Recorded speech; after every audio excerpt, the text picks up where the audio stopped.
Bonjour à tous. Ça commence par une profonde volonté d'être en contact avec le milieu marin, avec différentes recherches par la science, puis la rencontre avec l'image, la rencontre d'un moyen de partager en fait une émotion qu'on vit en contact avec le milieu marin, et qui se poursuit en fait à travers, en tout cas dans mon cas, je parle de mon cas uniquement là, une volonté de se reconnecter à quelque chose de très essentiel dans le contact avec le milieu. Il y a très longtemps, nos ancêtres partaient dans la forêt pour aller au contact de la nature et ils ramenaient quelque chose à leur société, c'était souvent de la chasse.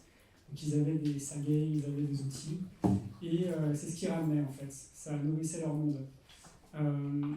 Dans mon approche, quelque part, les outils existent toujours. Le contact avec l'animal n'est plus du tout prédateur.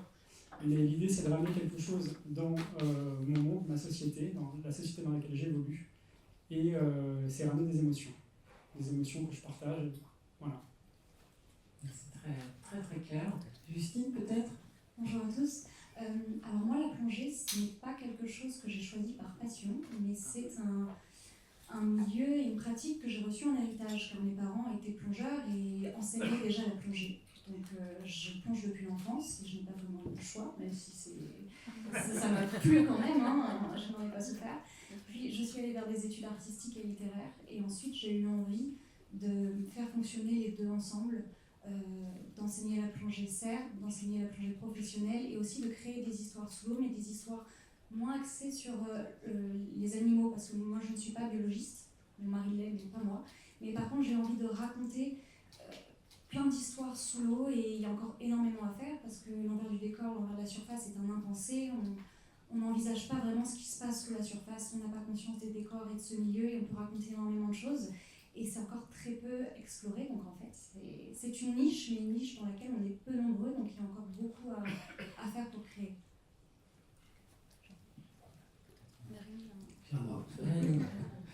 Alors moi c'est très simple, quand j'étais petit, je regardais la télé, je crois qu'elle était à peine en couleur, je voyais Cousteau, et puis le lendemain il fallait aller à l'école. Je me disais, mais lui il s'amuse, et moi je vais à l'école. Et toute ma vie c'était ça, c'est incroyable ce qu'ils font. Et après j'ai eu la chance de faire un premier film pour les Carnets de l'Aventure, c'était en 1984, où j'ai filmé dans les calanques, c'était mon premier film sous-marin. Et à l'époque, c'était bien différent de maintenant. On avait des caméras en film 16 mm, sans viseur, avec des bobines de 60 mètres. Ça veut dire qu'on avait 5 minutes d'image opérationnelle. Et c'est comme ça que j'ai commencé. Et c'est là que j'ai trouvé une véritable passion, parce que c'était très compliqué. Et je suis rentré comme ça. Et au fur et à mesure, j'ai aimé ça. J'ai aimé raconter des histoires sous-marines. Au départ, ce n'était pas forcément sur l'environnement. Je suis après parti m'installer à La Réunion et là j'ai dit, c'est ma vie, quoi. Et j'ai raconté des histoires, j'ai fait les requins, les tortues marines, les baleines, et ainsi de suite. Donc c'est vraiment une passion profonde qui ne m'a jamais quitté. Jérôme? Et moi en fait, je suis issu d'une famille qui n'avait pas d'argent. Vous allez comprendre pourquoi je vous dis ça. Et quand j'étais enfant, on était autonome sur le plan alimentaire à plus de 70%, entre 70 et 80%. On pêchait, on chassait, on ramassait des plantes. Et du coup, j'ai été mis dans ce bain familial parce qu'il fallait qu'on s'alimente, quoi. Et on m'a jeté à l'eau alors que je ne savais pas encore marcher. Donc j'ai pas de souvenir où j'étais pas dans l'eau. J'ai pas de souvenir où j'étais pas au contact, entre autres, de la mer. Et ce contexte-là, familial, plus, je ne vais pas innover, comme beaucoup de gens, j'ai été bercé par les films de Cousteau. Et bien tout ça, ça a cheminé petit à petit dans mon esprit en grandissant. Et j'ai eu la chance de savoir très tôt que je voulais travailler en biologie marine. Et le documentaire, je l'avais en idée, mais je connaissais personne dans ce domaine-là. Et quand j'ai fini mes études de biologie, que j'ai commencé à travailler, je me suis rendu compte qu'on avait un gros déficit de compétences en communication et qu'on avait besoin de monter en compétences pour pouvoir communiquer certains enjeux auprès du grand public. Et c'est ça qui m'a amené à vouloir travailler après dans le domaine du documentaire et puis y enseigner. Je voudrais juste préciser, au fil il y aurait la possibilité tout à fait de poser des questions, soit à la fin de la session, soit si vous avez des questions au fur et à mesure, n'hésitez pas à faire signe. Juste avant on comprend tous cette passion, donc il faut quand même être passionné, Justine, parce que je pense que sinon vous avez vraiment des métiers, vous le disiez, c'est vraiment une niche. Alors aussi bien en documentaire, pour Rémi en particulier, mais d'autres, ou en fiction, parce que là on a vu un magnifique documentaire ce soir, on va revoir Le Grand Bleu, qui est un des films un peu phares de la fiction en matière sous-marine. Qu'est-ce qu'il y a de particulier de tourner sous l'eau? Enfin, on imagine que c'est très particulier. Normalement, en fiction, il y a un plateau de tournage. Bon, ben là, il est où le plateau? En documentaire, c'est pareil. Est-ce que, alors peut-être on peut commencer par le documentaire. Rémi, qu'est-ce que ça a de vraiment particulier? Le principe, vous tournez. On vend toujours la peau de l'ours avant de l'avoir tué. C'est ça le principe du documentaire. On vous demande d'écrire, et de plus en plus d'écrire à l'avance. C'est très difficile d'écrire à l'avance sur un film animalier. Et quand vous écrivez, vous vous dites qu'est-ce que je vais raconter? Et vous allez essayer de raconter le plus de choses extraordinaires pour obtenir la caution de la télévision, forcément. Donc voilà, vous promettez un tas de choses.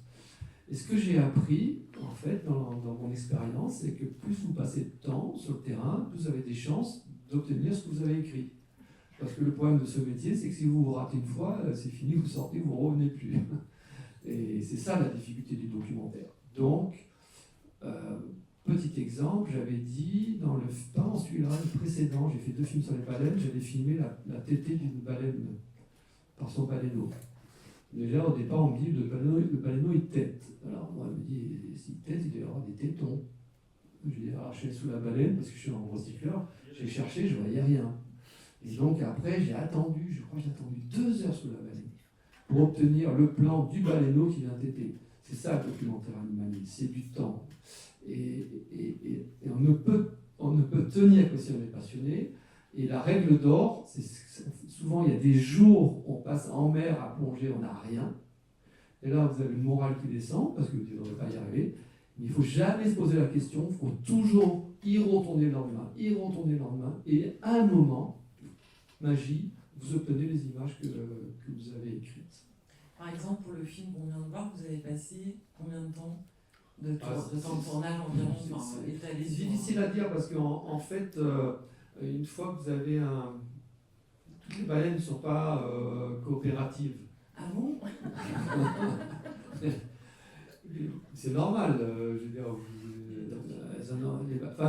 Faut bien comprendre quelque chose. Ceux qui vous racontent qu'ils ont une connexion avec l'animal et tout, moi j'y crois pas du tout. L'animal, il est dans l'eau, il est très content, il n'a pas besoin de nous pour vivre, on est là. Et moi j'ai eu la chance dans le dernier de tomber sur une mer et son baleineau à la fin du tournage, et alors là j'ai fait toutes mes images en quelques jours, voilà c'est ça. Mais par contre on a tourné 2 saisons baleines, donc 2 saisons baleines c'est sur plusieurs mois quoi. Et voilà c'est ça l'animalier, c'est imprévisible, voilà, imprévisible. Et en fiction, peut-être Jean-Charles, qu'est-ce que ça a de très particulier par rapport à un tournage normal où je pense que les gens, le public peut plus s'imaginer? Alors la question est normale. Déjà en fait on filme une espèce qui s'appelle Homo sapiens, en toute sa complexité, et c'est assez fascinant. Globalement en fait quand on tourne déjà en cinéma sous-marin, on s'insère dans l'industrie du cinéma, qui a ses métiers, qui a ses codes, qui a ses habitudes. Et la plupart du temps, très peu de compréhension, d'appréhension en fait, de ce qui peut se passer, ce qu'on peut imaginer, ce qu'on peut mettre en place sous l'eau. Donc, ce qu'il faut imaginer aussi, c'est qu'on est dans un univers où la partie artistique est extrêmement contrôlée. Les budgets sont très importants en général, donc en gros, on ne va jamais, contrairement au doc en fait, où on peut se permettre de partir et de revenir à blanc, de revenir en tout cas sans rien. On peut se permettre pas trop longtemps quand même, mais ça peut être jouable et c'est quelque chose qui est gérable pour les productions. En fiction, c'est pas possible. Donc on doit partir et tout est très organisé. Il faut imaginer que le réalisateur, la plupart du temps, dans 99,9% des cas, ne plonge pas. Il reste sur un bateau et c'est lui qui est garant quelque part de la séquence, qui est garant des plans qui sont tournés, qui est garant de l'histoire qu'il veut raconter. Et pourtant, il n'est pas là, il ne voit pas. Donc c'est comme si vous aviez l'équivalent de toute cette salle en direction du film, et qu'en fait, notre équipe va se planquer derrière l'aquarium avec les rideaux. Et concrètement, il faut créer de l'interaction entre tout ça. Donc il faut que les personnes qui soient là, à travers le rideau, voient ce qui est en train de se passer derrière. Donc il y a plein de technologies à mettre en place, des systèmes de retour surface, faire remonter l'image en surface, faire remonter un système de communication, une sorte de téléphone sous-marin, pour que le réalisateur qui est assis généralement au centre de la salle, ou la réalisatrice, donc vous trois au milieu, voilà, puisse donner la direction en fait du tournage. De l'autre côté du rideau. De l'autre côté du rideau. Et sans qu'on sache où sont les gens. Ce qu'il y a de particulièrement intéressant, je trouve, dans la réalisation sous-marine en fiction, notamment quand on est en studio où tout est très contrôlé, c'est que les équipes de cinéma traditionnel terrestre perdent un petit peu le contrôle, nous laissent un peu le contrôle, et nous on est à l'interaction de plein de choses différentes. Donc, l'image avec le chef-op sous-marin, les assistants spécialisés dans les caissons, parce que les caméras pour aller sous l'eau elles vont dans des caissons étanches qu'il faut manuter aussi. On a tout le matériel de plongée qui est selon la commande et selon le tournage qui peut être assez différent. Et on a toute la sécurité qui va avec, et on doit quasiment régler des cascades en fait sous l'eau pour soit faire intervenir un talent sous l'eau, soit nous-mêmes en tant que doublure intervenir sous l'eau. Et c'est vraiment ce qui déroute les équipes terrestres, c'est le temps. Là on a une journée de studio pour travailler, et bien sous l'eau déjà on a une autonomie en gaz qui est limitée. Ça dépend du scaphandre qu'on a sur le dos. Peu profond, on peut rester 1 heure, 2 heures, bien qu'on ait quand même une législation qui nous empêche de rester trop longtemps. On a aussi des scaphandres qui sont des recycleurs, qui recyclent le gaz qu'on expire.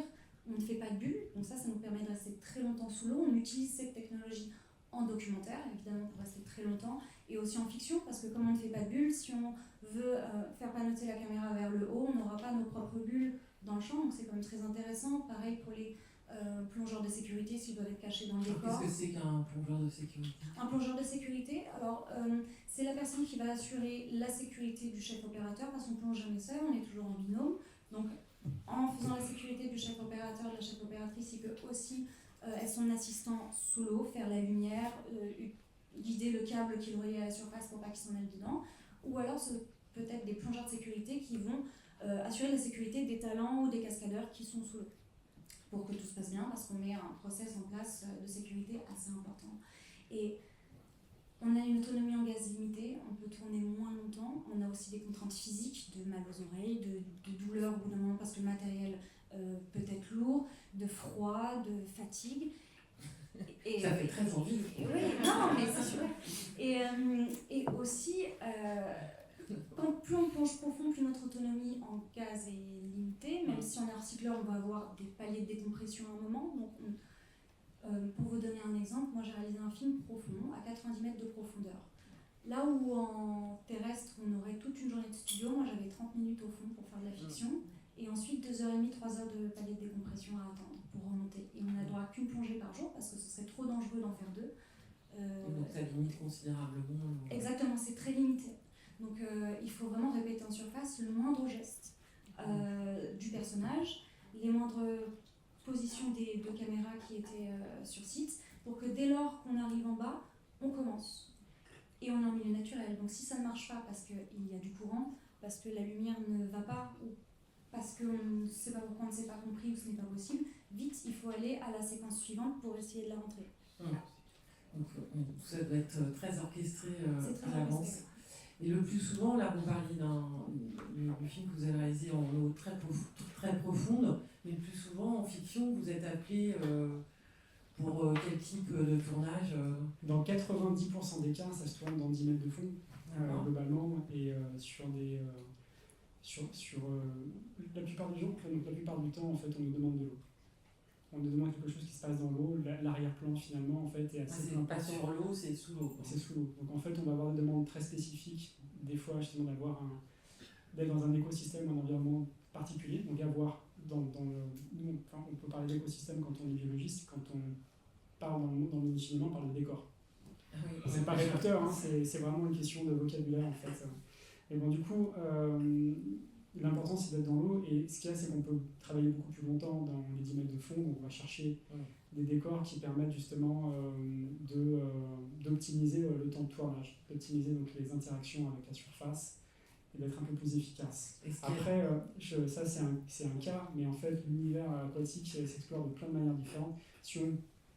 Par exemple, si on tourne un plongeur de grand vol, quelqu'un qui va faire un plongeon de 30 ou 40 mètres de haut, l'action dure précisément 3 secondes.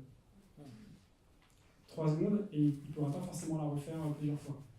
Donc ces 3 secondes, en fait, il faut qu'elles soient captées. C'est une photo. Et tout est mis en place pour l'équivalent d'une photo. Il faut qu'elle soit parfaite. Donc il y a plein de réglages. Il y a plein de réglages au-delà justement des plongeurs machinistes, des plongeurs sécu, des plongeurs éclairagistes. Il va y avoir en fait des plongeurs qui sont là juste pour régler des cascades, pour être ce qu'on appelle des doublures. Donc c'est la personne qui va se jeter 10 fois à l'eau pour pouvoir poser le point où il faut, trouver des moyens en fait de préparer la scène pour que quand la personne de la répéter, quand elle va faire justement sa performance quelque part, ça sera capté et ça sera parfait. Et je parle de ça parce qu'en fait le plongeon de grand vol est un sport, mais en fait ces personnes-là, comme les apnéistes, la plupart du temps qui font partie de l'équipe de champions de l'équipe de France, qui sont champions du monde, vont être des candidats parfaits pour être des doublures de cascade. Quand on a besoin de créer une séquence en apnée par 30 ou 40 mètres de fond, il faut forcément des compétences très très pointues. Donc parfois on prend des hommes, on les déguise en femmes, on leur met des perruques, on leur met des faux ventres, parce que la plupart du temps ils sont plutôt balèzes. Mais sur l'exemple par exemple des vieux fourneaux, les vieux fourneaux, c'est Morgan Bourkis qui doublait Eddie Mitchell. Morgan Bourkis, triple champion du monde d'apnée, 1m90, taillé comme une armoire à glace. Il est juste, c'est précis. Et il devait doubler Eddie Mitchell. C'est juste qu'ils n'ont pas le même âge et qu'ils n'ont pas les mêmes conditions physiques. Et il fallait transformer Morgan Bourkis en Eddie Mitchell. Voilà, donc là j'ai un beau défi. Et j'ai fait la silhouette de Morgan Bourkis la veille au soir parce qu'il m'a forcé à essayer le faux voilà. ventre. Et d'ailleurs, tu étais en sécu, si je ne me trompe pas, sous l'eau, en recycleur. Donc, ils étaient 2 à attendre en fait en profondeur, au cas où il y a un problème sur l'apnéiste, parce qu'on tournait de nuit, pour pouvoir le récupérer en fait et intervenir sur lui sans faire de bulle. Donc, sans avoir de bulle des plongeurs de sécu dans le champ. Donc, il faut réfléchir à tout ça et se dire, il y a des gens qui s'amusent à mettre des faux ventres en silicone. C'est super, donc ça existe, on peut en trouver. Donc on va récupérer ça, et à la fin on va créer des illusions. C'est le propre du métier du cinéma. C'est la propre du cinéma de fiction, tout à fait. Ouais. Et Justine, vous avez déjà, vous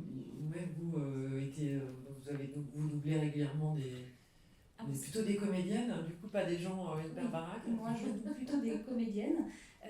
Oui, j'ai doublé plusieurs fois des comédiennes et j'ai eu surtout la chance parce que en fait nous sommes des inserts dans le monde du cinéma. Souvent il y a une histoire qui se passe en surface et dans le film il y a une petite séquence qui se passe sous l'eau. Donc on intervient vraiment, c'est homéopathique, dans un tournage qui va durer 1 mois ou 2. On va venir 2-3 jours, donc on n'a pas vraiment le temps de s'intégrer à une équipe de tournage, on est un peu les outsiders, il faut qu'on arrive à faire notre place et à travailler, à rentrer notre séquence. Et moi j'ai eu la chance de participer à la réalisation d'un film qui s'est passé entièrement sous l'eau, un film d'horreur qui s'appelle Deep House. Et donc là c'est l'histoire d'une maison hantée où 2 personnages sont en surface, décident d'aller explorer cette maison hantée. Ça dure 10 minutes le début du film, et ensuite ils plongent et tout se passe sous l'eau. Et donc on a tourné la mise à l'eau en milieu naturel, quelques scènes en milieu naturel en lac, en France et en Belgique, et ensuite tout s'est passé dans un studio dédié aux sous-marins en Belgique. Il n'y a que quelques studios en Europe, à Londres, en Belgique, à Malte. Je ne suis jamais allée. Des studios, il y a des bassins, studios, en fait, voilà, des bassins suffisamment grands pour exactement, ce sont des grands studios immenses, soixantaine de mètres carrés. Il y a un bassin, un très grand bassin. On peut immerger la totalité du studio pour par exemple faire des vagues avec des bateaux. On peut rentrer des bateaux pour créer des tempêtes. Le Kursk a été filmé là-bas. Eiffel aussi. Et ils étaient juste après nous. Et les sols montent et baissent. Donc on peut faire un fond à 1 mètre de profondeur, à 2 mètres, jusqu'à une grosse dizaine de mètres de profondeur. Et donc on a immergé des décors de maisons, des pièces entières. Et là c'est une logistique énorme parce qu'il y a des studios juste créer les décors, qui sont créés au fur et à mesure des besoins en décor. Les décors sont assemblés et montés sur la plateforme à l'air libre, et ensuite ils vont mettre 3 jours à descendre. Parce que si on les descendait d'un coup, tout s'envolerait.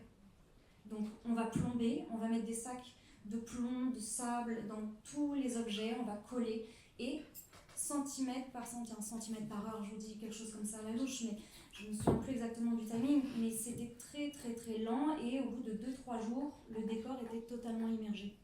Ah, donc il faut attendre quand même 3 jours pour C'est avoir ça, un donc décor, pendant ces 3 jours, on est pratiquement. en répétition, nous on ne peut pas plonger, on ne peut pas travailler, parce qu'on n'a plus de studio, on attend, alors on est off ou on est en répétition, au sec.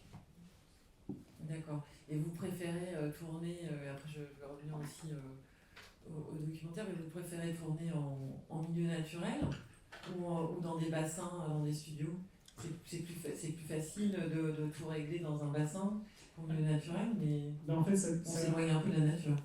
oui, mais ça va dépendre de ce qui a tourné, c'est-à-dire qu'il y a des... Ce qu'il y a, c'est qu'on travaille avec des acteurs. Donc les acteurs, si on doit vraiment avoir leur visage en fait, à l'image, certaines choses doivent être faites en milieu naturel. Des décors qui sont peu profonds et des décors troglodytes par exemple, ou de grottes, ou même des décors d'épave qui permettent de travailler en milieu naturel. Pour les productions, c'est toujours moins cher d'aller tourner en milieu naturel parce que ça coûte. Enfin, en fait, globalement, il n'y a pas la même mobilisation, il n'y a pas la construction du décor. Si on trouve un décor, un environnement qui correspond, généralement, ça match et on va sur un tournage en milieu naturel. Maintenant, pour les acteurs, pour des gros plans, pour des choses vraiment spécifiques ou des besoins en lumière spécifiques, il peut y avoir des raccords où toute la séquence tournait en studio. Donc en bassin technique aménagé justement pour ça.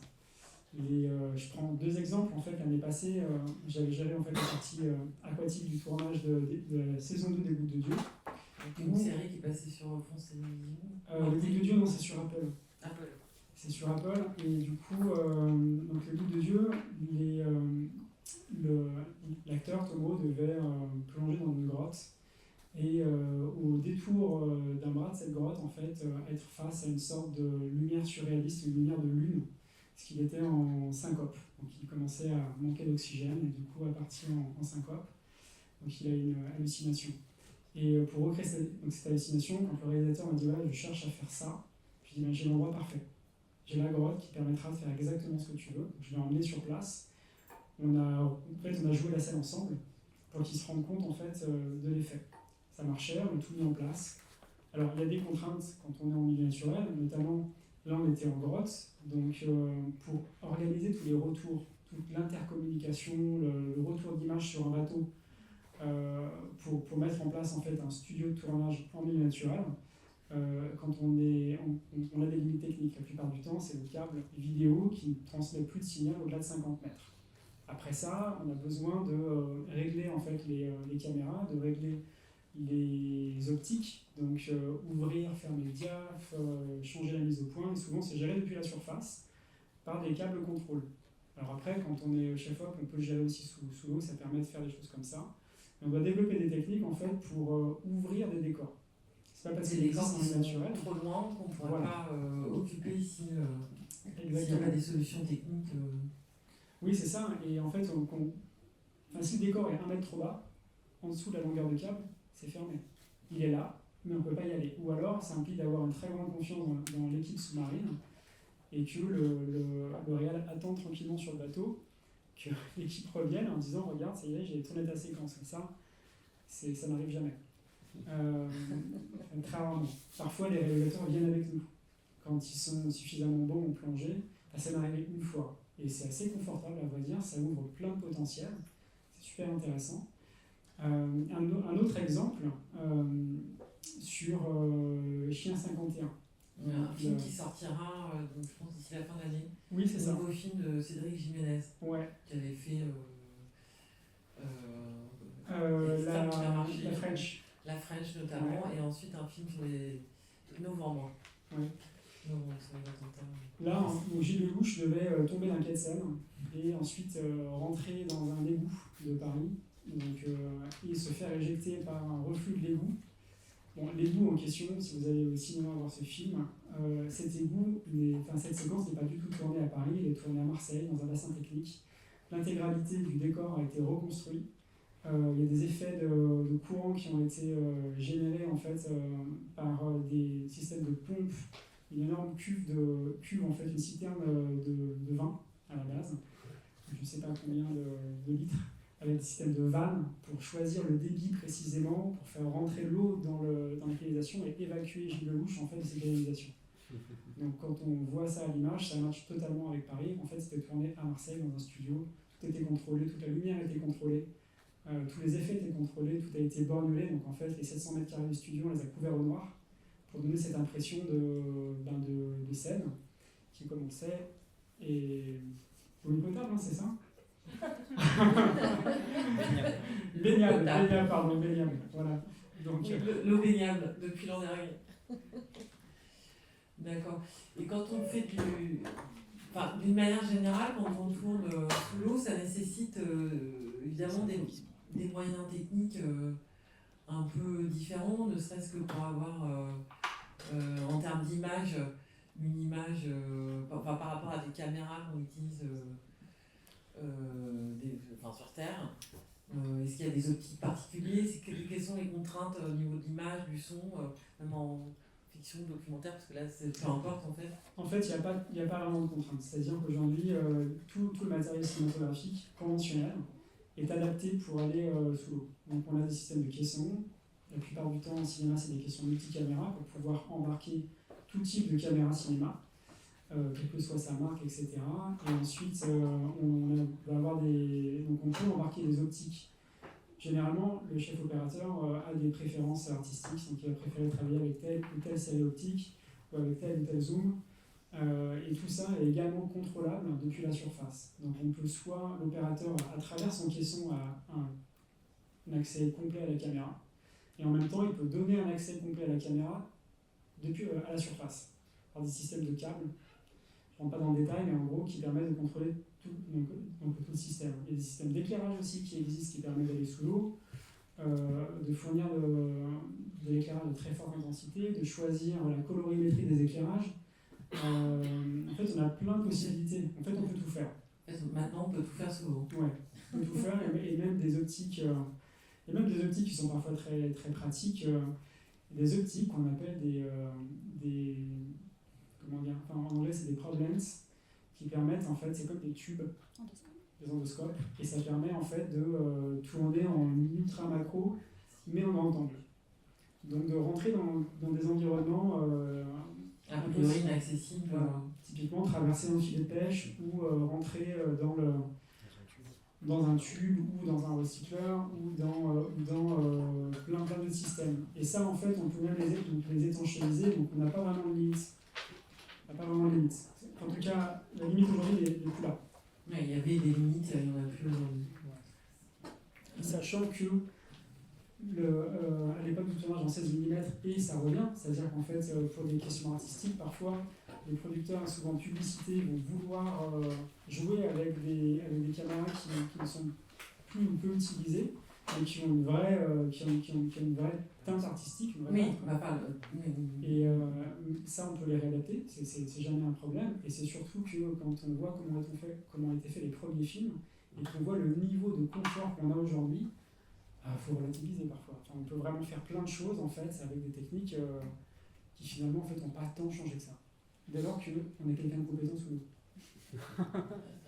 Non, mais ce qui est intéressant, moi je trouve que c'est intéressant, c'est qu'on voit, on fait de la prise de vue sous-marine, mais c'est deux mondes complètement différents. Moi je suis dans le documentaire du réel. Votre baleine elle passe, elle ne repassera pas. Quoi. Si quand elle passe, votre diaph il n'est pas bon, votre point il n'est pas bon, vous avez mal cadré, vous remontez sur le plateau, mais vous pleurez. Quoi. C'est affreux, tandis que dans la fiction, tout est cadré, millimétré. Et ce qui est extraordinaire maintenant, c'est que les caméras qu'on a aujourd'hui nous permettent, j'allais dire, rarement de rater une séquence. Pourquoi? Parce que moi je trouve que le gros avantage des caméras aujourd'hui, c'est la mise au point. À l'époque, quand j'ai commencé en 16 mm, vous imaginez même pas, c'était un entier qui n'était pas bon. Quoi. Tandis qu'aujourd'hui, si vous appuyez sur le petit bouton, vous avez le point. Et puis vous gardez votre point, vous mettez votre diaph un peu fermé, et vous dites c'est bon, ça va le faire. Dans le dernier film, j'ai raté un plan, alors je me pleurais. Une tortue. Une copine de tortue, tortue verte. Dans le dernier film, alors ça c'est à cause de la vidéo. Je descends, j'ai la mer posée sur le sable, le baleineau à côté, posé, hein, vraiment. Le baleineau à côté de sa nageoire posée, j'arrive, c'est extraordinaire, j'avance. Quand j'ai ça, j'avance doucement, vous savez, comme si je rampais comme ça, j'avance, je filme, j'étais trop content et tout. Et en fait, j'ai pas filmé. J'ai inversé. Avec inversé, le classique. Et ça, c'est la vidéo. Pourtant, ça ne m'arrive jamais. Et alors là, je vous en parle parce qu'à l'époque, j'en parlais même pas. J'étais tellement. C'est affreux. Mais aujourd'hui, on a du matériel vidéo qui fait que ceux qui veulent se lancer dans la prise de vue sous-marine, c'est super. Parce qu'on peut faire des très belles choses avec des moyens qui ne sont pas chers.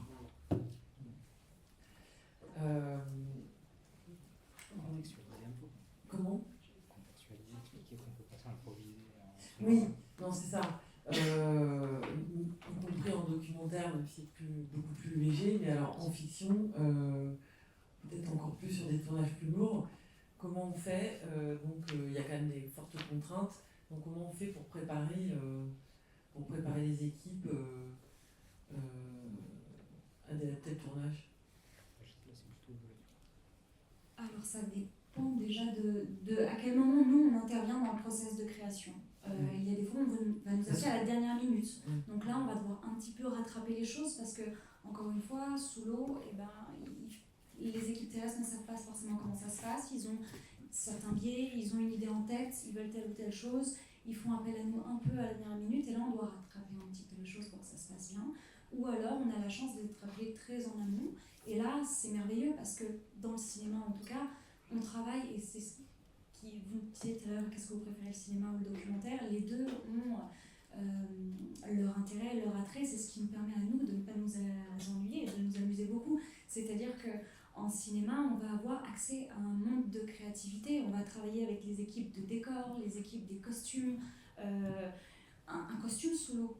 Si on n'est pas en train de filmer quelqu'un qui fait de la plongée, si on est en train de filmer quelqu'un qui est sous l'eau avec un vrai costume, il va falloir penser à comment le tissu, la matière réagit. Et les gens qui travaillent au costume ont une idée, mais ne savent pas vraiment en fait comment ça va se passer sous l'eau. Donc nous, on va aller coudre, on va leur dire, là, il faut coudre des petits bouts de plomb, on a de la feuille de plomb qu'on peut... Voilà, donc il y a tous ces petits réglages-là qui sont super minutieux. Donc ça, c'est vraiment pour le détail de travailler avec les équipes créatives. Et d'un point de vue logistique, c'est surtout avec le premier assistant réel, on va aller travailler au plan de travail. Parce que nous, on a des contraintes sous l'eau de matériel, de caméra, d'oreilles, de corps, de froid.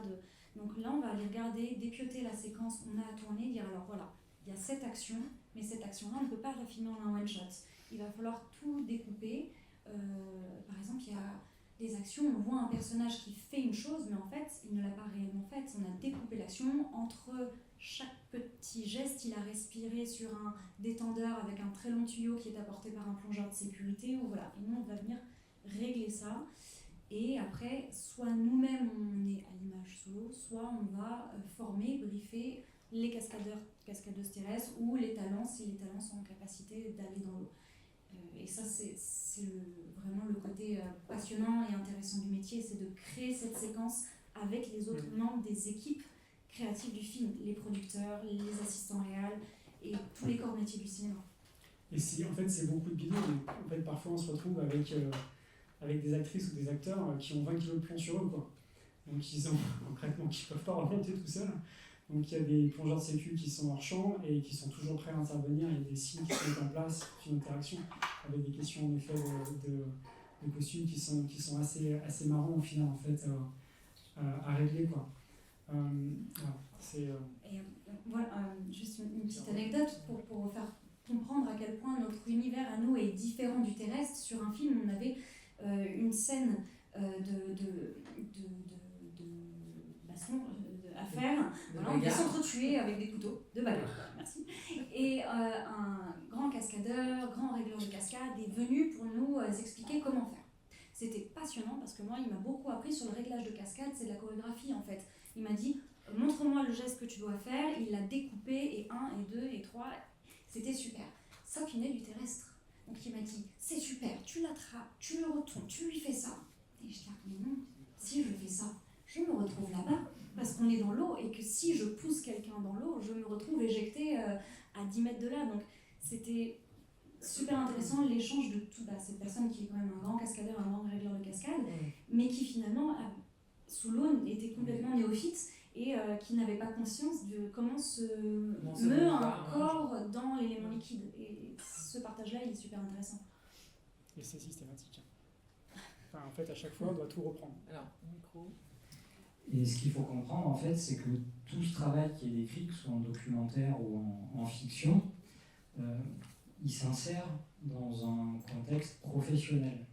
Et le contexte professionnel en plongée, il est réglementé. Et ça fait partie des 21 métiers qui sont listés par le Code du travail comme métiers à risque. Donc il faut savoir que normalement, à partir du moment où vous avez quelqu'un qui est salarié, il faut qu'il soit certifié. Il faut suivre une formation qu'on appelle un certificat d'aptitude à l'hyperbarie. Donc ce n'est pas des choses qui normalement s'improvisent. Vous ne pouvez pas juste dire je fais un peu d'apnée ou je suis niveau 1 de plongée loisir. Il y a une différence entre le loisir et le travail professionnel. Donc ça, c'est normalement comme ça qu'on doit fonctionner. Donc il existe des formations spécifiques en fonction des types d'activités subaquatiques qui sont mises en place. Et l'autre élément qui a été abordé, on parlait de, tout à l'heure tu as bien expliqué les deux choses, tu disais, dans le monde du cinéma on pense décor, mais quand on vient du monde de la biologie, on pense, surtout dans le documentaire, on pense écosystème, milieu naturel. Et il faut savoir que là aussi, on ne peut pas faire n'importe quoi. Il y a la réglementation générale en environnement qui doit être respectée. Et bien souvent, quand en documentaire, on veut filmer, on va dans des endroits exceptionnels où on a plus de chances d'observer telle ou telle espèce, avec des endroits bien connus. Et donc, ça nécessite d'être en lien, en contact avec les gestionnaires de ces espaces naturels protégés, de ces aires marines protégées. Parce que même si nous, dans le monde de l'audiovisuel, on a des contraintes liées au calendrier de production, au budget et autres, il faut se rendre compte que les gestionnaires d'espaces naturels, ils ont eux aussi leurs contraintes et leurs enjeux. Donc il faut qu'on apprenne à entendre ces enjeux-là, il faut qu'on apprenne à discuter, à échanger et à caler nos enjeux respectifs et notre calendrier pour qu'on puisse travailler et aboutir à tous les projets, faire aboutir tous les projets. Oui, voilà, parce qu'il y a quand même ça, l'univers marin offre des décors absolument saisissants, incroyables. On imagine que certains sites doivent être particulièrement sollicités. Dans ces cas-là, qu'est-ce qu'on fait? On essaye de diriger vers d'autres lieux, où il faut travailler très en amont pour éviter. Puis, quelle image aussi? Il y a aussi un sujet d'image qu'on renvoie, parce que quand on offre des très très belles images, après tout le monde veut y aller. Donc ça peut ensuite abîmer les sites. Donc comment on fait? Alors, l'avantage, en fait, par rapport à la fin de la question, l'avantage du milieu sous-marin, c'est que la plupart du temps, il y a 150 000 plongeurs en France. Donc 150 000 personnes qui ont potentiellement déjà plongé dans l'endroit qui est tourné. Ça fait relativement peu de monde parce que sur ces 150 000 personnes, il y en a peut-être 10% qui ont réellement plongé là et qui se rappellent encore cette plongée. Donc avant de reconnaître un décor, autant quand c'est tourné extérieur, on peut se dire ah mais là c'est tourné dans telle ville, enfin tel petit café, on avait mangé en vacances, etc. Sous l'eau c'est quasiment impossible. Il faut vraiment que le décor soit très spécifique, il ne parlera qu'à un tout petit nombre de personnes. Donc le risque d'affluence ou de surinfluence dans le lieu reste quand même relativement faible, en tout cas sur la partie fiction, la partie documentaire on pourra en reparler parce que l'impact est tout autre. Quand on met en lumière un événement naturel ou un lieu particulièrement grandiose, c'est pas les 150 000 plongeurs en France que ça va ramener, c'est la population de plongeurs mondiale qui va se retrouver à cet endroit-là. Par exemple, on avait, je reviendrai après la fiction, mais sur le film 700 requins, qui passait sur Arte, qui a été diffusé dans le monde entier, on met en image la reproduction des mérous et les attaques de requins gris, la prédation de requins gris sur les mérous, à cette période-là, dans la passe sud de Fakarawa, dans les Tuamotu en Polynésie. Ce lieu, avant d'être découvert, personne ne plongeait là-bas la nuit. Les Polynésiens ne le faisaient pas, et à raison, parce qu'il y a beaucoup d'attaques de requins naturelles, je veux dire, c'est pas de l'attaque, c'est de la prédation. Ça se passait sous l'eau, c'était normal, etc. Et tout d'un coup, on met tout ça en lumière. Et le spectacle est totalement incroyable. C'est vraiment fascinant. C'est diffusé dans le monde entier. Dans l'année qui a suivi, la passe, la nuit, n'était plus nocturne. Donc, il y avait tellement de plongeurs, en fait, que toutes les nuits, il y avait des éclairages dans la passe. Et avec une volonté de faire un film, justement, de conservation, de protection, de la connaissance, l'impact, finalement, en fait, est opposé. C'est très négatif. Donc en fait, c'est toujours un peu touchy. Et je sais qu'avant, en début du documentaire, quand on avait un lieu, une action, etc., on ne la disait pas. On ne disait pas où s'était passé ça. On ne disait pas où la grenouille s'était reproduite dans tel lieu, etc. Pour protéger justement les sites. C'était pour protéger Pour pas le partager, métier. c'est protéger d'abord son métier. Mais en vrai, ça protégeait aussi le métier. Mais c'est vrai qu'en fait, la zone. Donc en fait, il y a un vrai truc quand même par rapport à ça. Je sais que j'ai tourné une séquence près de Lyon dans une marque qui est absolument somptueuse. La personne avec qui on a tourné me disait surtout, ne dites pas où c'est quoi. Clairement, sinon c'est la population de Lyon qui vient tous les week-ends mettre les pieds dans la mare quoi. Et ça c'est pas possible. Donc, alors, vous êtes plusieurs à vouloir rebondir. Ouais. Juste parce que c'est sur 700 requins. Oui. Il y a quelque chose de fantastique. Alors, dans le cinéma, on travaille avec les équipes créatives et dans les documentaires, on est obligé d'écrire l'histoire en amont, en effet, pour pouvoir la pitcher, trouver des producteurs et vendre à des chaînes. Mais dans le documentaire, souvent, c'est sur les espèces, donc on travaille aussi étroitement en collaboration avec des scientifiques.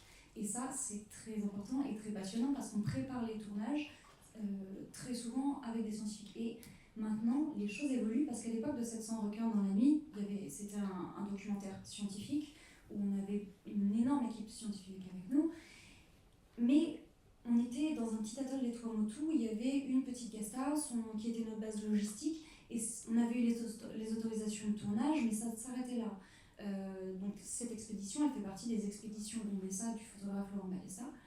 Et depuis plusieurs années, on a un nouveau programme, parce que j'ai la chance de travailler dans ces expéditions, qui s'appelle Tamatawa, dans l'atoll de Rangiroa, sur le grand requin marteau.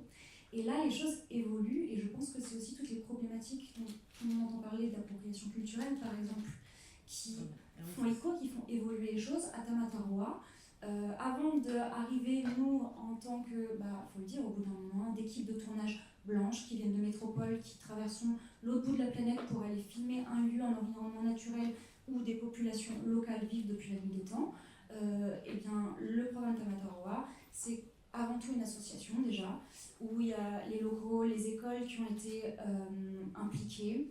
Et surtout, avant d'avoir eu les autorisations de tournage pour ce projet et de science pour ce projet, il a fallu aller voir les autorités polynésiennes, les intégrer au projet, travailler avec eux pour, avant de faire un film qui ensuite potentiellement va voir arriver dans un espace naturel énormément de plongeurs, même si la base de Rangiroa est déjà très connue et très publicitée pour la plongée, mais voilà, de faire en sorte que l'impact anthropique après le documentaire et après la mission ne soit pas délétère, mais au contraire protéger cette zone et travailler à des programmes de protection en parallèle de toute production audiovisuelle et artistique pour prévenir tout ça et surtout impliquer les équipes locales et aussi former, parce que je pense que bientôt ça ne fera plus vraiment sens que nous allions à l'autre bout du monde, même si ça nous fait très plaisir, et qu'il y ait des gens sur place qui soient capables partout dans le monde de faire ce métier. Il faut qu'on transmette pour que nous on n'ait plus à prendre les gens et aller à l'autre bout du monde. Là, on est dans une approche en fait très vertueuse documentaire parce qu'il y a un projet scientifique en parallèle et tout est entremêlé. Et c'est vrai que si on parle de production documentaire de manière générale, il est rare en fait qu'on parle des plus gros moyens documentaires en France et il est rare en fait qu'il y ait possibilité de mettre en place tout ça. Donc en fait, c'est juste qu'on doit continuer à documenter, continuer en fait à amener les gens à la nature, en tout cas avec le maximum de conscience, mais il faut savoir que même ça a un impact. Et c'est vrai que quand on parle de décor de cinéma, les choix vont se porter avant tout sur des choix de production. C'est-à-dire, on va trouver un décor qui sera un plan A, puis ensuite un plan B, un plan C, parce qu'on est dans un environnement naturel, donc on ne décide pas. On est face à la mer, on est face au vent, on est face à tout ça. Et si la production a décidé que cette séquence se tournerait ce jour-là, on a beau leur dire, oui, ça se tournera ce jour-là dans le plan A, si vous voulez, mais si le vent change, si la mer change, si on a de la houle, etc., il faudra aller sur un plan B. pour garantir cette date. Et ça, c'est vrai que ça réduit fortement la fenêtre des sites de tournage accessibles au final. Je vais revenir un peu, pardon Jérôme, peut-être vous alliez revenir aussi là-dessus, justement à nouveau sur les enjeux environnementaux, puisque aujourd'hui, comme dans beaucoup d'activités, peut-être pas toutes, mais en tout cas dans l'industrie du cinéma et de l'audiovisuel, c'est vraiment un sujet, je ne suis pas là pour en parler, mais le CNC cherche à beaucoup accompagner la transition environnementale de cette filière pour essayer de produire à très bas carbone. Et donc, voilà, comment est-ce que c'est vraiment compatible d'aller tourner notamment sous l'eau, c'est vrai aussi sur Terre, mais et de respecter l'environnement, la biodiversité? En fait, on est une espèce parmi d'autres. Donc oui, on peut se déplacer dans les milieux. Par contre, quand on a une action professionnelle, comme un tournage, il faut réfléchir non pas que à l'impact potentiel du tournage. Là, il y a des choses qu'on a déjà un petit peu abordées.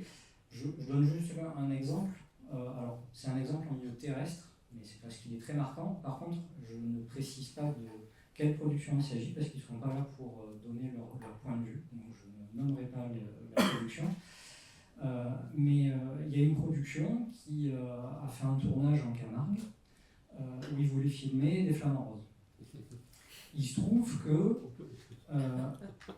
non, mais je crois que Rémi connaît On va pas oui, mais ils sont pas là, voilà, ils sont pas là, donc je ne précise pas, parce que j'aimerais leur donner leur droit de réponse.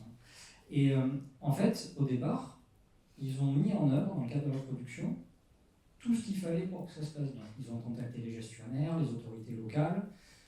Il y a eu une étude d'incidence potentielle du tournage, des zones délimitées où il était prévu de tourner, des zones où il ne fallait surtout pas aller, des périodes absolument à éviter. Donc tout était cadré, tout était bien fait. Et il se trouve que dans la complexité de la production, à un moment donné, dans les équipes, il y a des gens qui semblaient, a priori, ne pas être correctement briefés sur ces enjeux-là, et ils sont allés pile à l'endroit et pile au moment où il ne fallait pas aller. Et un survol de la zone a généré 11% de mortalité sur la nidification en cours du flamant rose en France. Et il faut se rendre compte que, on se dit, oh, bah, c'est pas grave, ils ont fait juste un dérangement et c'est un lieu de nidification. Ouais, sauf qu'en fait, il n'y a qu'un seul lieu de nidification en France. Donc en fait, cette année-là, il y a eu 11% de mortalité dans le renouvellement de génération des flamants roses. Et le problème, c'est que l'impact, il n'est pas qu'à l'instant T. Les adultes qui étaient là en train de nidifier ont tellement été impactés par ce dérangement-là qu'il y en a une proportion non négligeable qui n'est pas revenue nidifier l'année suivante et les années suivantes. Donc il faut se rendre compte que les productions audiovisuelles, à différentes étapes de la production, peuvent avoir des impacts non négligeables. Donc quand on parle d'enjeux environnementaux, c'est pas un caprice. Et ça, c'est que le tournage. Rassurez-moi, c'est un cas quand même... Alors, là, je vous donne un cas un petit peu exceptionnel qui a fait parler de lui dans les milieux, on comprend. mais il y en a bien d'autres. Hein. Moi, il y a des choses, il arrive aussi dans le monde de l'audiovisuel qu'il y ait des caprices. Hein. Moi, j'ai eu des retours, par exemple, toujours pareil, hein, les pros ne sont pas là pour parler, donc je ne citerai pas, mais il y a des actrices qui devaient se mettre à l'eau. Je dis actrice, ça pourrait être acteur, hein, mais c'est sur cet exemple-là, c'est des actrices. Hein, je ne veux pas que ce soit mal interprété. Je précise, lourdement je précise. Là, il y a des actrices qui devaient se mettre à l'eau dans une mare. Il se trouve qu'à ce moment-là de l'année, l'eau était froide, et pour des questions de costume et d'écriture, on ne pouvait pas leur mettre de combinaison. En fait, ils ont chauffé la mare. Non, c'est pas une blague. Ils ont chauffé la mare. En fait, tout à l'heure, je parlais de citernes de vin. En fait, il y a des espèces de radiateurs qu'on peut utiliser dans la production de vin. Mais ils ont récupéré ça. Ils ont chauffé la mare. Les espèces qui étaient mobiles sont sorties de la mare, mais tout le reste était ventre en l'air, à la surface de l'eau. Et ils ont tué des espèces protégées. Ou à notre tournage, il était prévu qu'il y ait un animal qui tombe d'une falaise. Il était prévu que ce soit un animal qui soit, pas un animatronique parce que ça devait être tout désarticulé, donc une sorte de, je vais simplifier en disant une sorte de peluche. Et en fait, le réalisateur a dit non, je veux que ce soit un véritable animal.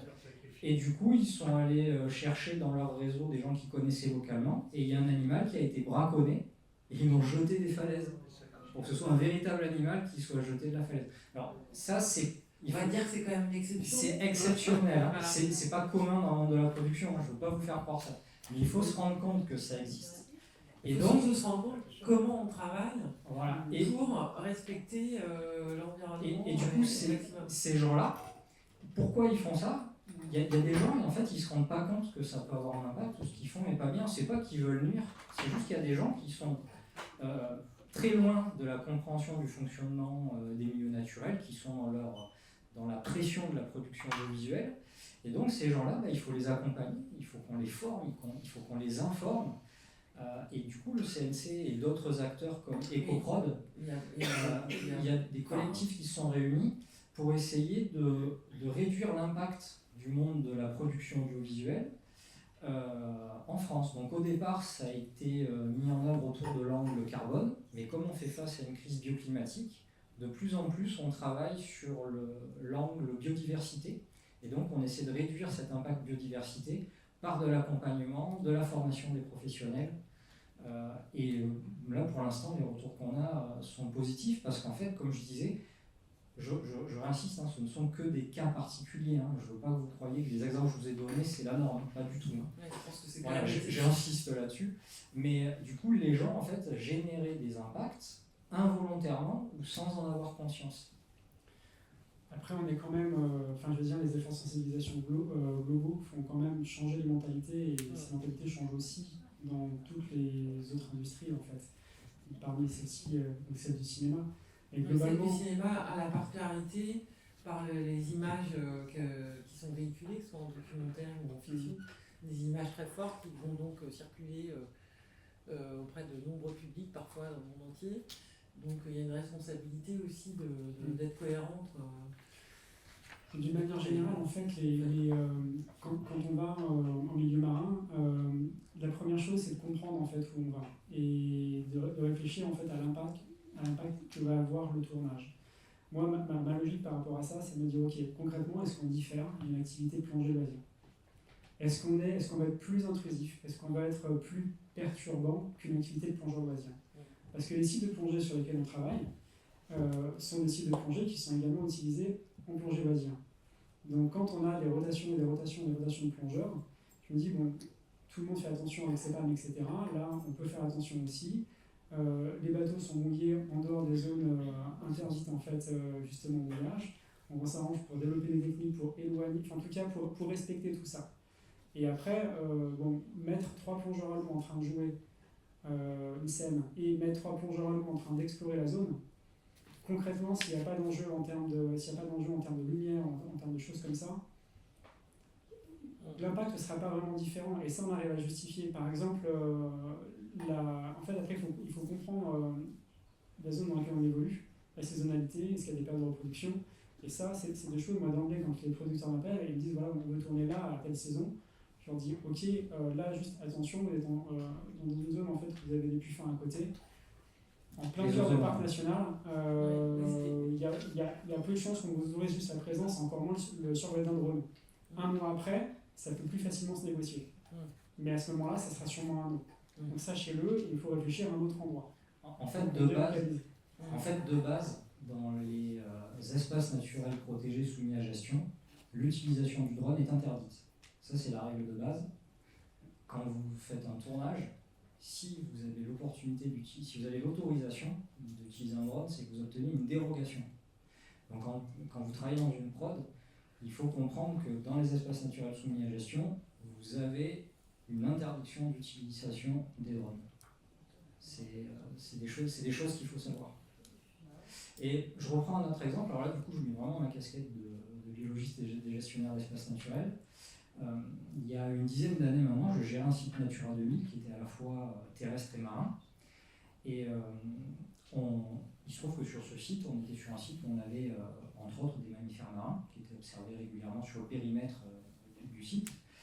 Et l'idée, c'est de vous montrer que certaines productions audiovisuelles peuvent avoir un impact, mais pas au moment du tournage, mais par les conséquences de l'écriture du film. C'est-à-dire que si vous n'intégrez pas certains enjeux environnementaux dès la phase d'écriture, vous pouvez générer des impacts environnementaux a posteriori, une fois que vous libérez le film auprès des spectateurs et que les spectateurs s'approprient le film.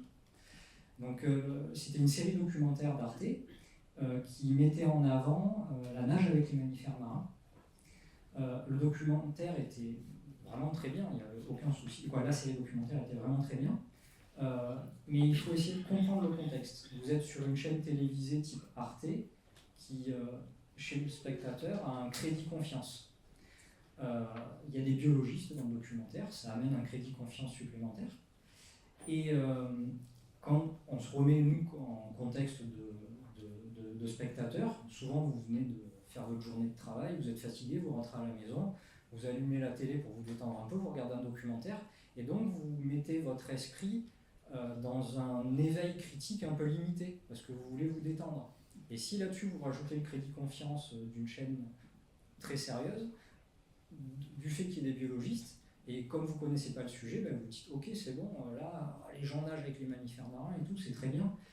Et en fait non. Et en fait non, parce que derrière, nous ce qu'on a vu, ce qu'on a ramassé, excusez-moi du terme, mais en conséquence de cette... Alors je peux pas, il n'y a pas eu d'études scientifiques pour prouver que c'était à cause de ça, mais disons qu'il y a eu une concomitance un peu particulière.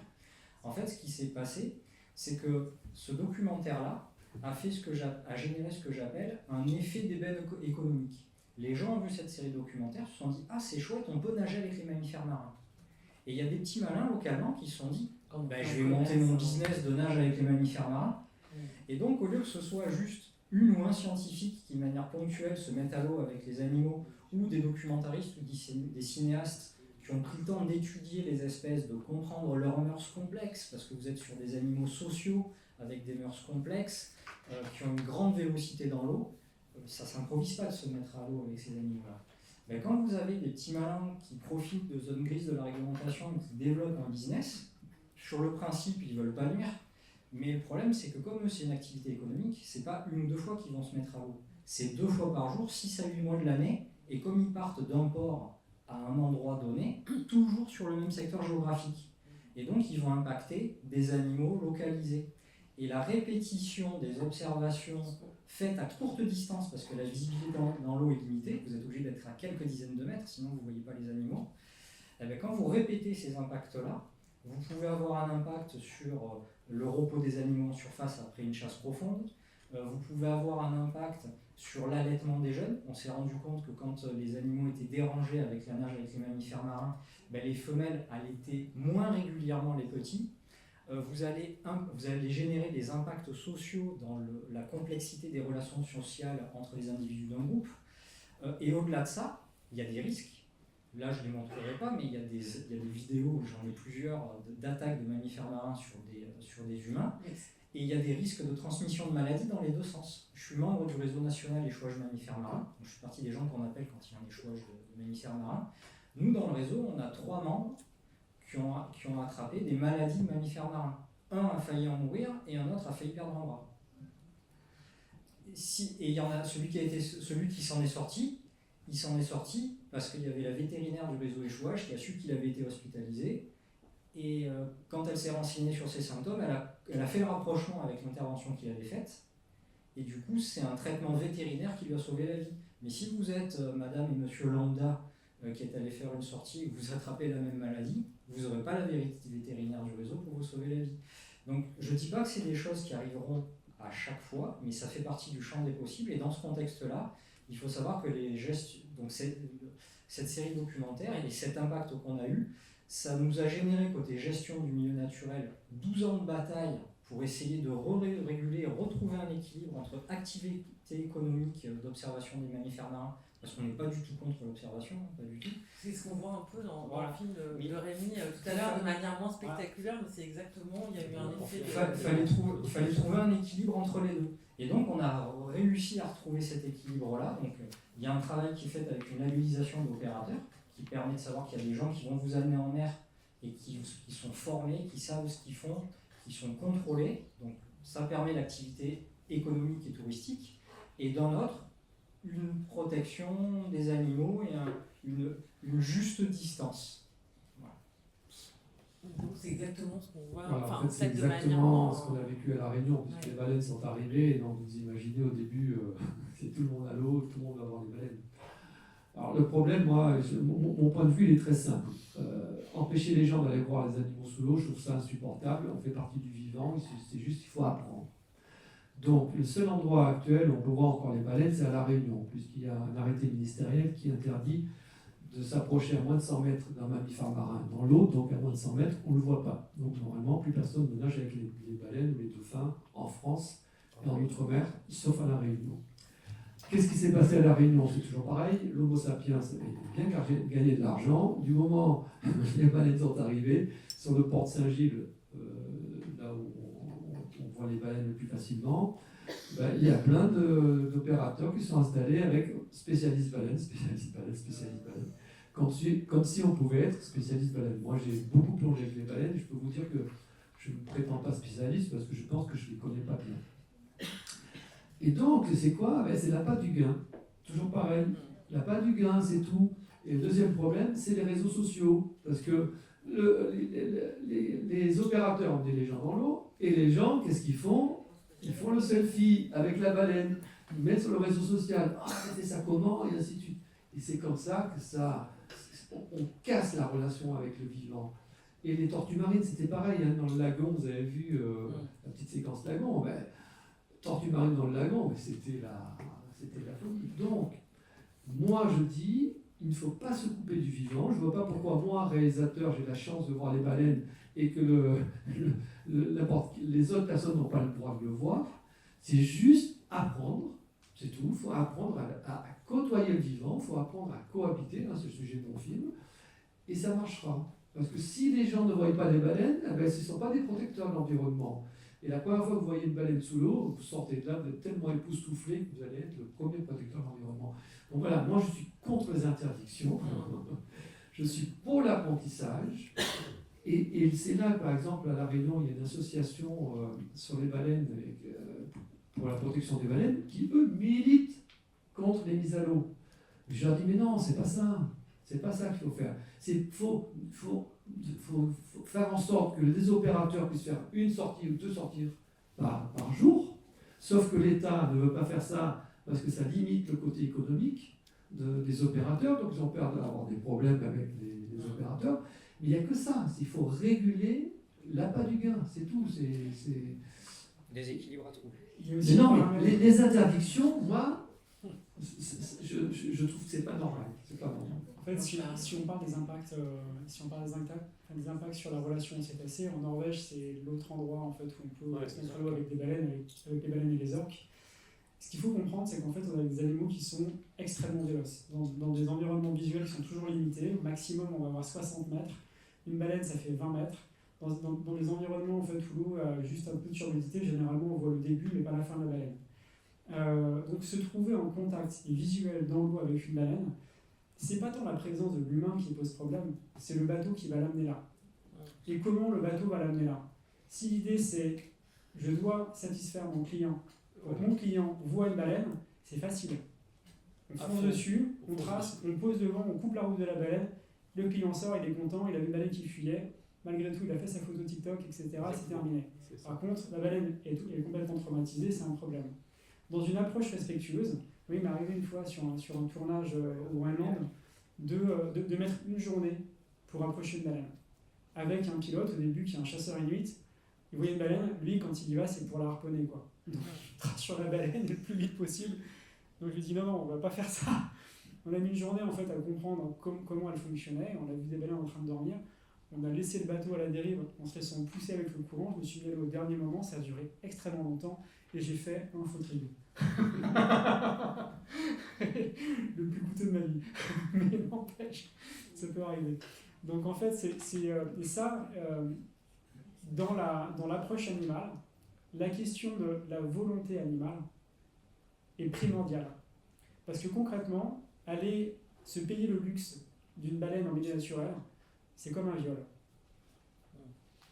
Et puis, alors, je dirais qu'en fait, c'est peut-être le même genre de plaisir. Pardon, je ne sais pas s'il y en a vraiment, mais en tout cas, c'est un peu la même chose. C'est juste un acte violent pour l'animal, et la personne ne s'en rend même pas compte.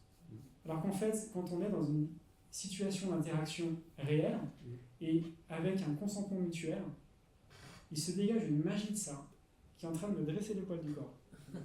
Enfin, je veux dire, concrètement, c'est ça qui touche. Et c'est vrai que ça peut être long, ça peut être rare, mais si ça arrive une fois, c'est incroyable.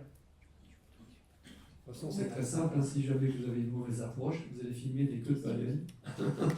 Et après, vous revenez avec des baleines de dos. Vous faites rien. Donc, c'est l'apprentissage. Et ce qui est important, c'est pas la responsabilité. Enfin, je veux dire, quand on fait des films, on est responsable de ce que l'on fait. Mais la responsabilité, c'est tout le monde. C'est notre rapport au vivant. C'est notre rapport à la nature. Il faut arrêter de faire nos selfies dans des endroits pas possibles. Il faut arrêter les réseaux sociaux qui emmènent les gens. Tout le monde va au même endroit.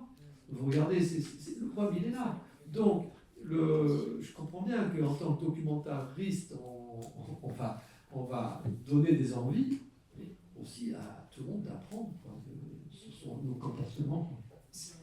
Avec l'échange qu'on a, en fait, ce qui est intéressant de comprendre, c'est qu'il y a une montée en compétences et en considération des enjeux environnementaux au sein du monde de la production audiovisuelle. Ça bouge très fort là, depuis quelques années. Et en fait, l'objectif à terme, ça ne va pas être facile, hein, il ne faut pas se leurrer, mais l'objectif à terme, c'est de se dire que quand on veut faire un travail, comme il y a une crise bioclimatique réelle, en fait, dans nos process, dans nos routines, il faut qu'on intègre la considération des enjeux bioclimatiques dans la façon dont on va travailler. C'est-à-dire qu'il ne faut pas le voir du tout comme une contrainte, mais comme une nouvelle manière de fonctionner et de trouver des process et d'avoir des considérations dans nos méthodes et nos habitudes de travail. Et je pense qu'en fonctionnant comme ça, même si ce n'est pas simple, qu'il y a des choses à inventer, du coup on arrivera à limiter ces impacts-là. Et par exemple, je repense aux scénaristes, le fait de peut-être pas aller sur certaines facilités d'écriture, ça va pousser les gens un petit peu dans leur retranchement d'écriture et ça va pousser à l'excellence dans l'écriture. Au lieu de peut-être se dire, là je montre des gens qui nagent avec ou qui font telle chose ou qui sont dans le milieu, si on s'interdit certaines images dans l'écriture et qu'on ne va pas peut-être à cette facilité qui peut peut-être intéresser les diffuseurs, parce que ça va être très vendeur comme image, du coup ça va obliger les scénaristes à aller chercher d'autres ressorts d'écriture. Et ça peut être super intéressant, parce que ça peut nous amener des choses qui changent un peu aussi dans le paysage audiovisuel qui vous est proposé dans les médiums. Donc, et je ne veux pas être critique de ce qui s'est fait jusqu'à aujourd'hui, c'est facile de critiquer a posteriori, c'est juste qu'on peut faire,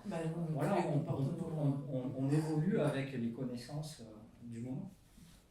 Il y a une question dans la salle, mais Justine, tu voulais reprendre? Je voulais juste dire que dans le cinéma, en effet, nous sommes les sachants parce que c'est notre milieu aquatique, donc on a une connaissance qui est au service de la production pour ne pas faire n'importe quoi.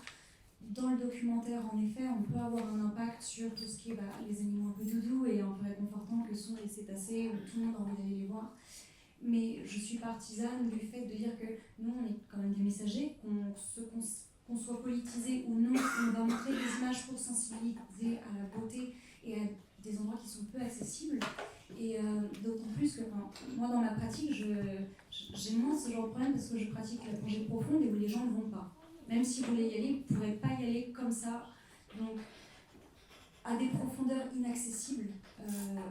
Et justement, ce qui fait la beauté de la chose, c'est que ces profondeurs sont inaccessibles et s'il n'y a pas quelques personnes qui sont capables d'y aller et d'explorer, il n'y aura pas d'image de ces zones inaccessibles. Et on a un biais du Grand Bleu et on pense qu'il n'y a rien à plus ou moins 100 mètres sous la profondeur en Méditerranée, alors qu'on a un récif coralligène absolument exceptionnel qui commence à 50 et qui finit à 100. Et cette zone-là, nous, on en rapporte des images. Heureusement, tout le monde ne peut pas y aller, ne pourra pas y aller. Certaines personnes passionnées y iront, et encore. Mais nous, on est obligés de rapporter des images pour dire aux gens, non, il n'y a pas rien. Nous, quand on chalute, on a eu beaucoup de questionnements sur le chalutage. Alors, on sort un peu du cinéma, mais là, ce qui s'est passé à la COP. Et voilà, juste pour dire que nous, on ramène aussi des images d'endroits encore inaccessibles. J'espère qu'il leur reste encore un petit peu. Et vous pouvez participer à la recherche en plus. Parce que même les chercheurs, ils vont pas souvent. Je veux bien un micro, merci beaucoup. Il y a une question, il y a une deuxième question derrière, profitez. Alors, moi c'est justement sur les animaux marins. J'ai une première question plus spécifique pour Rémi Tézier par rapport à son documentaire qu'on vient de voir. Un être humain, son cœur bat entre 60 et 120 pulsations par minute. une baleine, c'est 9 fois par minute. Est-ce que ça, vous avez eu la possibilité de l'enregistrer et eu envie de le mettre dans votre film? Non. On n'a pas d'enregistrement Je me suis des pas- 9 Non, mais battements par non, minute. non, c'est très bien parce qu'en fait, honnêtement, je ne savais pas. D'accord. Donc, on m'a posé quelque chose. Donc, on apprend. Et je n'ai jamais entendu le cœur de la baleine. Voilà. Par rapport à la question du son sous l'eau, le son sous l'eau, il se diffuse beaucoup plus rapidement et il vient de partout. En fait, c'est très difficile de localiser un son sous l'eau. Et la captation sonore sous-marine, c'est quelque chose de très intéressant. On travaille avec des hydrophones qu'on pose sous l'eau, qu'on peut embarquer sur nous avec notre matériel, ce qui va nous permettre de faire tout le bruitage et le mixage et d'inventer des bandes originales ensuite. C'est une partie assez intéressante. Alors, souvent on enregistre les animaux marins parce que les animaux sous l'eau font du son. Cousteau disait sous l'eau c'est le monde du silence, mais non, c'est le monde de la cacophonie. Et quand on plonge en recycleur, le fait de ne pas produire de bulles fait aussi qu'on entend nous, notre propre respiration, notre propre battement de cœur, et on entend aussi les autres. On entend les animaux qui grognent, on entend le sable qui roule et qui tape, et ça ouvre une possibilité d'un point de vue créatif aussi énorme par rapport au son pour mixer les ambiances sous-marines. Et alors, par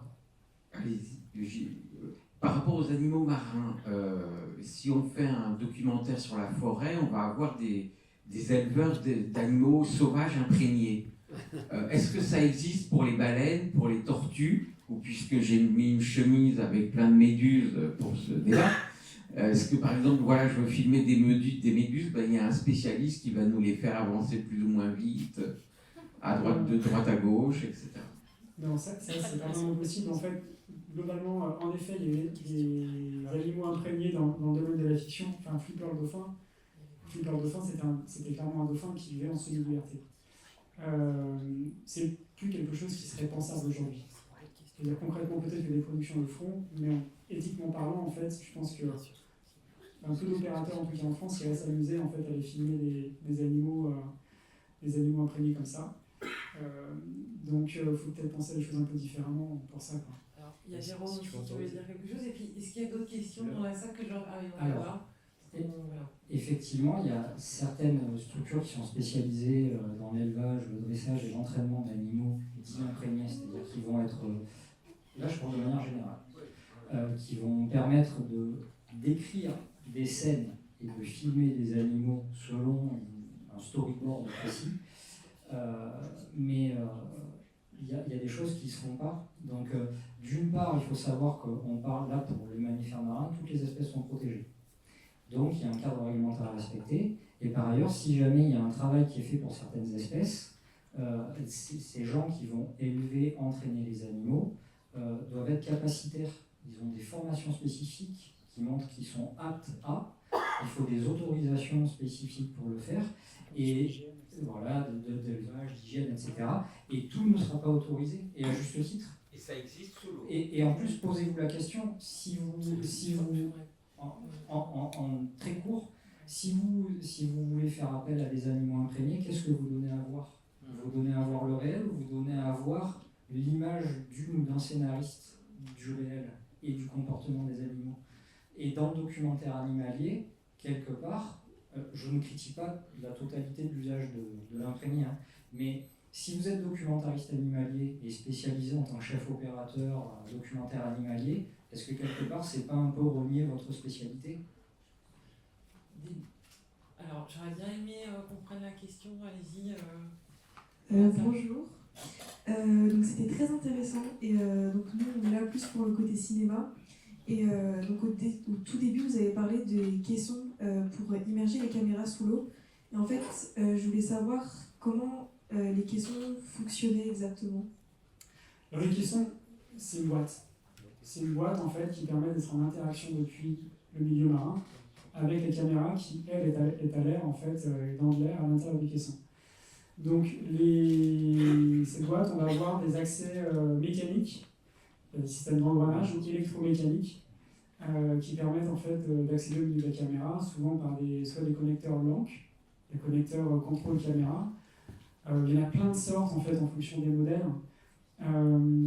Par exemple, sur la partie optique, on va avoir des reports d'engrenage entre une molette à l'extérieur du caisson qui est étanchéisée à travers un joint Donc le joint empêche l'eau de rentrer, et derrière la tige continue, tourne aussi, fait tourner un engrenage, qui va faire tourner un autre engrenage, qui permettra de faire tourner en fait la bague de mise au point de l'optique. C'est un exemple.